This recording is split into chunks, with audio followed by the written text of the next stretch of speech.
selain digunakan untuk istirahat, tidur, misalkan kalau gini kosong, terus suka banyak makanan lewat, biasanya aku suka beli gitu. Yang paling sering dia beli sih sebenarnya cilok, kalau enggak mie ayam sebenarnya. Cuman karena mungkin lagi sepi, mereka nggak jualan kali ya hari ini gitu.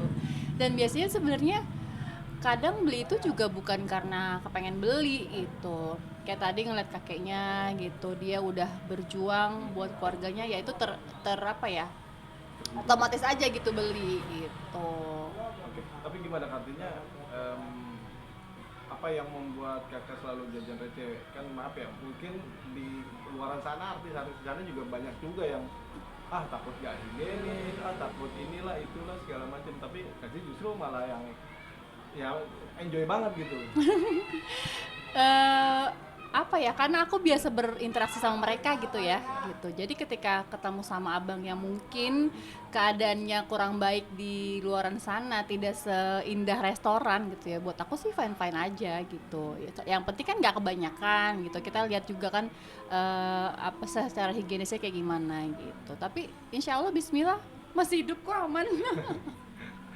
Oke, tapi emang karena memang ngejar viralnya juga atau karena memang harganya yang receh murah tapi mengenyangkan akhirnya gitu? Atau gimana Kak? Sebenarnya lebih tepatnya lebih mudah ditemukan gitu ya. Kalau di sini kan kita susah kan nyari makanan gitu ya. Jadi ya yang ada aja yang di depan mata yang dimakan gitu. Jadi nggak usah muluk-muluk yang nggak ada nggak dicari. Benar, kebetulan mereka jualan, ya kenapa nggak coba, kita coba aja buat makan gitu. Oke, untuk jajan recehnya sendiri kakak biasanya mengocek berapa duit nih kak? Maksudnya ngomong dengan berapa duit nih? Kan pasti kan macam-macam tuh, beli inilah beli itu segala macam. Nggak ada batasannya sih mau berapa, yang seadanya duit receh yang ada di dompet aja sih. Kayak tadi minta sama Farli ya 20.000 aku mau jajan gitu ya, 20.000 aku jajanin apa rame-rame di sini gitu. Jadi nggak ada batas uangnya harus berapa gitu, yang penting kan nggak kebanyakan. Oke. Berarti udah berapa lama nih kak kakak menjalani apa ibaratnya hobi makan di pinggir jalan atau jajan di pinggir jalan gitu? Kayaknya hampir setiap syuting aku jajan ya. Habis setiap syuting aku pasti jajan apa aja sih yang ada di depan base camp, aku pasti nyobain gitu. Paling sering sih ya itu tadi yang coklat-coklat, ciki gitu. Oke. Itu nemuin juga tadi coklat, maaf ya, bisa bilang itu jadul itu udah Iya dikasih coklat tahu berapa jadul, itu? bener bener bener.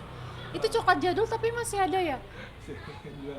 Kita bisa temuin di Jakarta tapi kan di mall ya, di mall tertentu yang memang jualan makanan jadul itu ya. Tapi di sini di warung jualan, oke oke banget, boleh juga nih dia tanya di mana belinya tuh. Bos stok di rumah. Oke, tapi mas selalu ngajak anak juga nggak kalau misalnya buat jajan-jajan di pinggiran gitu tentang macam? Kalau anakku yang kecil mungkin masih bisa ya dikasih yang kayak gitu-gitu. Cuman kalau yang gede kan mereka udah milih gitu. Jadi tergantung sih biasanya gitu. Oke. Oke kak, sedikit dong kak tentang profiling mungkin apa ya dari Hari untuk ini. episode kali ini Oke. seperti apa nih kak? Oke, episode kali ini eh eh, gimana ya? Kehidupannya tuh sungguh sangat memprihatinkan gitu ya. Aku sedih kalau ngomongin target. Pokoknya harus nonton karena ini menginspirasi banget anak yang putus sekolah, yang pengen banget sekolah tapi nggak ada biayanya. Tuh kan aku jadi sedih deh. Bersyukur sih buat kita di luar sana yang sekarang udah ada di posisi ini, yang mungkin sering banget ngeluh, tapi kalau kita turun ke bawah kita lihat mereka itu, keadaan mereka benar-benar sangat memprihatinkan gitu. Buat tidur aja mereka harus berdempetan bersama-sama, kadang uang makan aja mereka harus ngutang gitu. Dan salah satu anaknya itu pengen banget sekolah tapi karena kekurangan biaya akhirnya dia putus sekolah di 4 bulan pertama sekolahnya Kelas satu. gitu. Iya, kelas 1 SD kalau nggak salah. Ya mudah-mudahan kita doakan sama-sama pemirsa, mudah-mudahan ibu bapaknya punya rezeki lebih, bisa nyokolain anaknya sampai sampai selesai, dan mereka jadi orang sukses yang bisa membanggakan, yang bisa memperbaiki perekonomian keluarga. Itu sih doanya. Mudah-mudahan. Amin. Kak, tapi artinya ada hikmah atau mungkin manfaat yang bisa diambil ketika kakak syuting di Iya. pohon kaget atau beda rumah kayak gini gitu kak. Artinya banyak pelajaran hidup yang bisa diambil ya kak? Baik, setiap episode punya pelajaran hidup dan makna hidup yang luar biasa dan berbeda-beda.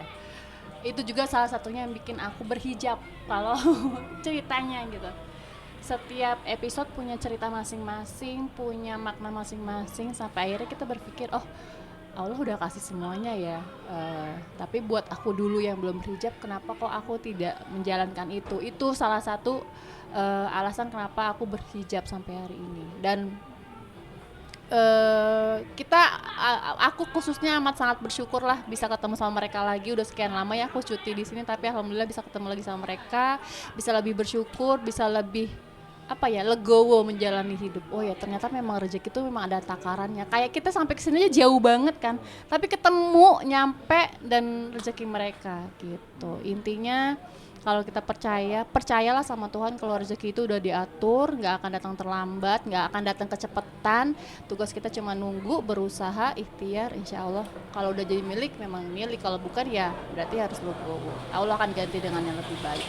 Nanti sekilas balik kakak menggunakan hijab juga salah satu ada inspirasi yang selama kakak kerja di atau syuting di sini.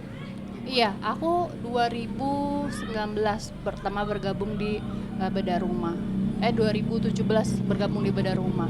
Hampir sekitar 2,5 tahun aku berikhtiar di sini sampai akhirnya Allah kasih hidayah aku, yaitu bertemu dengan mereka setiap hari, dapat hidayah, terus